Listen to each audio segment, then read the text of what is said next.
Hello Bashamites, happy morning to all. How are you? Hope so that you are fine and safe. Are you watching the video classes? Hope so that you are watching the video classes. So let us recall our sessions, whatever we discussed till now. So have a glance onto the board. So we are discussing about what? The chapter excretion. So what do you mean by excretion? Removal of waste materials from the body is nothing but called as what? Excretion. Now, what are the parts of the excretory system? Yes, already we all discussed this.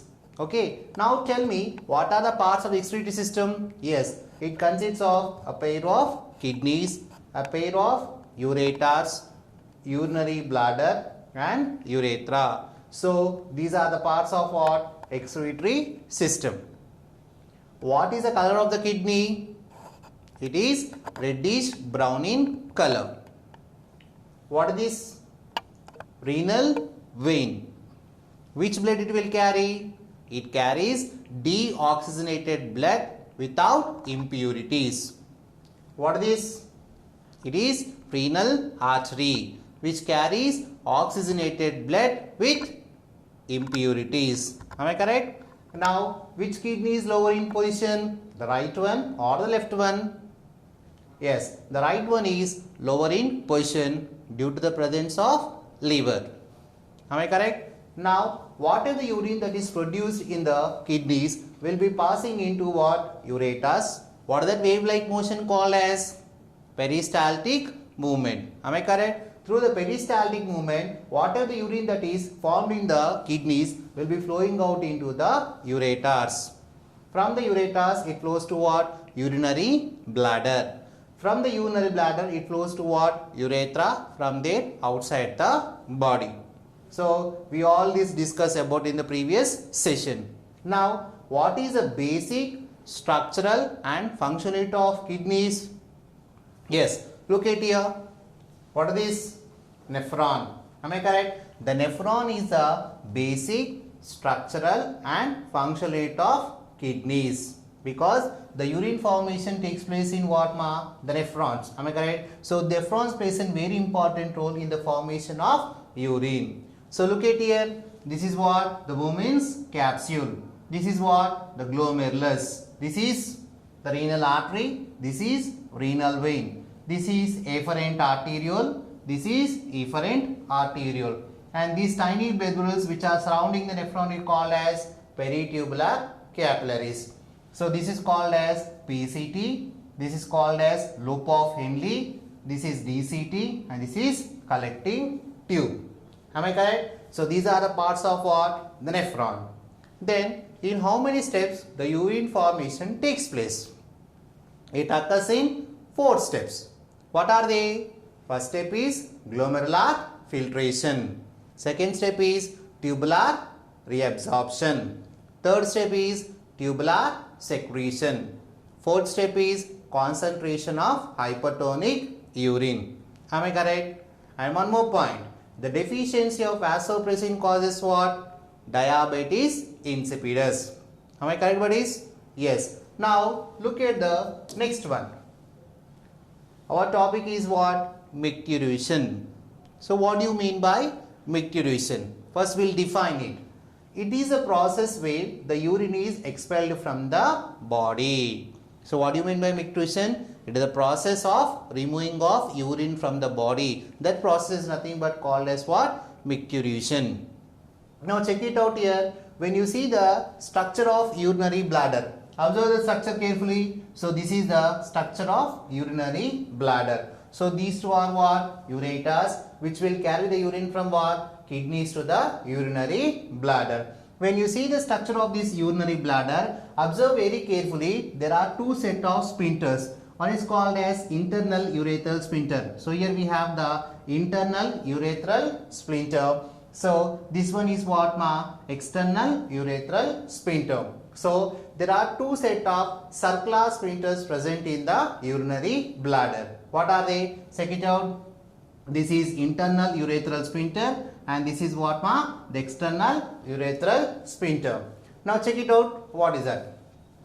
So the internal urethral sphincter is what? Involuntary. So what do you mean by involuntary actions? The actions which are not under our control. So those actions are called as what? Involuntary actions. So whatever the internal sphincter is present in the urinary bladder, it acts as what, ma? Involuntary. It acts as what? Involuntary. Nothing but it is not under our control. Now check it out, the external sphincter. It is what? Voluntary. What is voluntary action? Nothing but the actions which are under our control. Those actions are called as voluntary actions. But usually in the child, nothing but in the small children, this external sphincter also what? Involuntary. But as the age goes on, this external sphincter becomes what? Voluntary. Because the small children don't know how to urinate. Am I correct? At what time they should urinate, where they should urinate. That's why according to that, they also learn it where they have to go for the urine process. Okay, that's why as the age goes on, this external sphincter becomes what? Voluntary. Now, let us study the mechanism, how it takes place. See the things there. When the bladder is filling up, both the set of muscles are constricted, so the exit is closed. Nothing but when the urine is filled here. Look at out the picture carefully. When the urine is filled with the help of the ureters, what is happen? What happens? The two set of splinters, nothing but will be in which condition? They are in closed condition. Nothing but see, the bladder is filling up, both the set of muscles are constricted. So both the set of muscles will be in which condition? Constricted. So the exit will be which condition? Closed condition. Now, however, as the pressure of the urine increases, the walls of the bladder are stretched, and this triggers an automatic reflex action which causes the upper sphincter to relax. Nothing but when slowly the urine is filled in the urinary bladder, what happens? Here they receive the information from the brain. It's an automatic reflex action, nothing but which is generated by the brain. So when the urine is filled inside the urinary bladder, slowly what happens? The pressure will be created in the walls of the urinary bladder. Due to which what is happening here? It is a sudden automatic reflex action which causes the upper sphincter. Upper sphincter is nothing but here what? The internal sphincter. Okay. So the internal sphincter becomes what? Which causes the upper sphincter to relax. So initially it is in which condition? Constricted condition. Am I correct? But as the urine is filled in the urinary bladder, so here the walls exert certain pressure, due to which what happens? An automatic reflex action is generated by the brain. Okay, so due to which what happens? The upper sphincter is nothing but what? The internal sphincter, nothing but which is present on the upper side, okay, will be relaxed. Are you getting my point? Now we will see the next one. But the lower sphincter, which is under the control of brain, the urine can still be retained as the muscles is relaxed too. What is telling us? Check it out. The lower sphincter, which is nothing but what? The external urethral sphincter is under the control of brain. So the urine is still retained in the urinary bladder. Already we discussed that the upper sphincter is involuntary, but the lower sphincter is what, ma? Involuntary. Nothing but internal sphincter is what? It is involuntary, but the external sphincter is what? Voluntary. So after the filling of the urinary bladder also, the urine will not come out as such. Am I correct? Okay, so check it out. So, but the lower sphincter is under the control of brain, so the urine still be retained until the muscle will be relaxed too. Here, there, but in the previous session, what is happening there? When the urine is filled in the urinary bladder, so the walls of the urinary bladder gets triggered. So the upper sphincter is what, ma? Relaxed, but still the lower sphincter is not at all relaxed. Observe carefully. So the urge of micturition occurs when the urinary bladder is filled with around 300 to 400 ml of urine. Now, when the walls of the urinary bladder will receive the signal automatically when the urinary bladder is filled with 300 to 400 ml. So, the stretched bladder stimulates the nerve endings to develop the reflex. However, urine can be retained in the urinary bladder till it gets filled up to the maximum capacity of 700 to 800 ml. So, the urge of micturition starts when the urinary bladder is filled with 300 to 400 ml. But still it can retain its signals until the urinary bladder is filled with how much? 700 to 800 ml. But still, after 800 ml, if you are unable to go for urine process, then automatically the external sphincter also becomes what? Involuntary. It will be happen in the rare cases.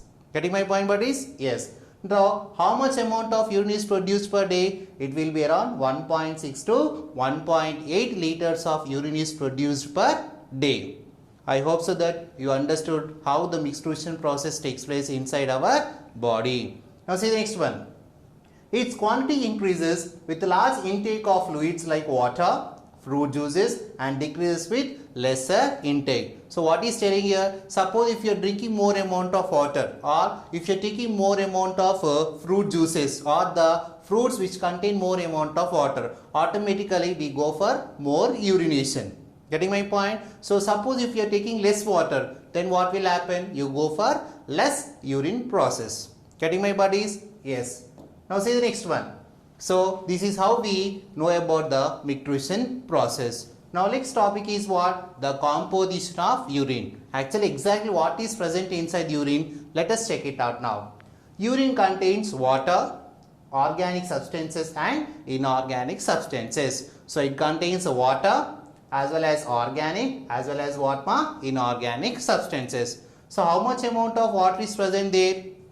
It is around 96% of water is present in the urine. So what are the organic substances present?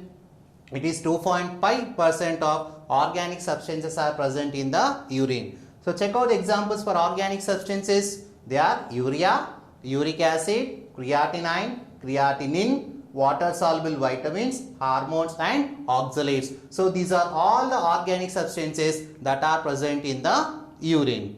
Now inorganic substances. How much amount? 1.5%. Inorganic salts like sodium, chloride, phosphate, sulfate, magnesium, calcium and iodine. So these are all inorganic substances that are present in the urine. Now have you got an idea what is the composition of urine? It is 96% water, 2.5% organic, 1.5% inorganic substances. Now check it out here. So what is the color of the urine? Yes, usually it will be in light pale yellow color. Okay, usually it is called as the amber color. So the amber color of the urine is due to the presence of a substance called as urochrome. What is the substance called as urochrome? So usually what is the pH of the urine? It will be around 6. So initially what will be the pH of the urine? It will be around what 6. So what is the pH of urine exactly? It is 6. Now see there. The composition of normal urine varies considerably, depends on the several factors. For instance, taking a protein rich diet will result in more formation of urine in the urine. Nothing but suppose if you are taking more amount of proteins, automatically there will be dark yellow color in the urine. Are you getting my point? Suppose when you are eating more amount of protein diet, what happens? The urine formation will be also takes place. Getting my point? And what is the color of that urine exactly? It will be in the dark yellow color. Why it is so dark? Because of the deamination process that takes place in the liver. Getting my point, buddies? Okay, when you take more protein, automatically there will be change in the color of the urine. That will become what the dark yellow color. That you want to say here. If other conditions are constant, a large intake of liquids or water rich foods increases the volume of the water in the blood, hence more urine is secreted. So already we discussed that. Okay, so when you take more amount of water, automatically more urination takes place. Suppose if you take less water, then automatically you will go for less urination process. Are you understanding, buddies? Yes. Check it out now.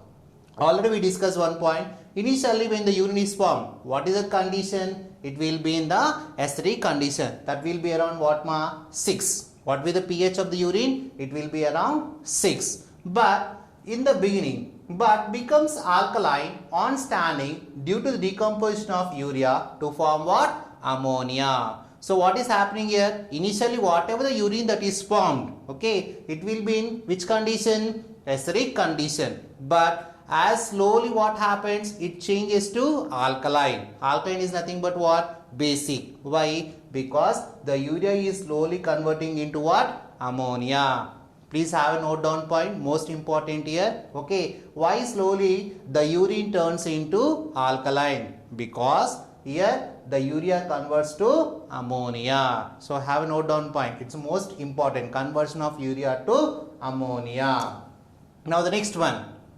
So till now we discussed about excretory system, micturition process, all we things we discussed. Now we discussed about the tips to protect the kidneys naturally. So how can you maintain your kidneys function properly? So let's us look at here. First one, eat healthy diet. Nothing but you need to take what? The balanced diet. You should not go for junk food. If you go for junk food, what happens? Automatically there will be the abnormal conditions in the body. So better to eat the healthy diet. Nothing but a full-fledged balanced diet should be taken daily. Consume plenty of fluids. Yes, it's the most important point. Suppose if your kidneys has to function properly, what you have to do? We have to take plenty of water. At least 5 liters of water per day. If you are not taking proper water, what will happen? The results in the formation of kidney stones and your waste materials will be stored inside the body. That's why we request every child so that you at least should take more plenty of water or in the form of fruit juices. Increase physical activity but do not overexert. Nothing but normal physical exercise should be done for our proper functioning of our kidneys. Next, keep blood sugar levels in check. Okay, nothing but we have to maintain proper sugar levels in our body. Monitor your blood pressure. Nothing but you should go for a regular checkup so that your blood glucose levels will be maintained and will have maintain a normal blood pressure. Limit alcohol consumption. So do not go for what? Alcohol consumption, and you should not go for what? Smoking. When you do all these conditions, what happens? Definitely there will be a effect on what? The functioning of kidneys. Why? Because as we grow on growing, nothing but as age goes on increases, what happens? The functioning of the kidneys decreases by what? 10%. Nothing but the kidneys will be less function. Nothing but the functioning of the nephrons will be slowly goes on decreasing as the age grows on. That's why we get the different types of kidney related disorders. Now till now we discussed how to maintain the kidney proper functioning. Now tell me, if we do not do all these conditions, what will happen? Any idea? Yes. Now look it out here. That leads to what? Kidney failure. Suppose if you are not following the healthy habits, then definitely we are going to face what? The kidney failure. So look it out here. ESRD. So what do you mean by ESRD? Complete and irreversible kidney failure is called as end stage renal disease. Nothing but where the two kidneys are damaged. When the two kidneys will damage, what will happen? Definitely the urine formation does not take place and ultimately leads to the death of the organism. Next, uremia. So what do you mean by uremia? Please have a note down. This is very important for 1 mark questions. Are you noting down? Please note down. Uremia. So what do you mean by uremia? Body is filled with extra water and waste products, and that condition is called as what? Uremia. When the two kidneys have been failed, what happens? All the waste materials will be accumulated inside the body of the organism. When such conditions will happen, that condition is called as what? Uremia. Then how can you survive when the two kidneys will fail? Any options? Yes, check it out here. Treatment of kidney failure patients. So here we have a temporary procedure and we have a permanent procedure. So what do you mean by temporary procedure or temporary treatment? Nothing but which is able to survive for few days or few months. What is that? Dialysis. What is the temporary procedure? It is dialysis. And what is the permanent treatment? It is nothing but kidney transplantation. So we have both temporary procedure as well as what? Permanent procedure, so that at least from kidney failure we can extend our lives. So hope so buddies, you have understood today's session. So before we go to wind up this session, let us recall what all we discussed. What all we discussed? Today once again we recapitulated the excretory system parts. Then we discussed about nephron, urine formation steps, and then we discussed about what? Micturition. Am I correct? And what is the composition of urine. So all the parts we have been discussed. Hope so that you understood today's session. So meet you in the next session. Until then, take care. Thank you.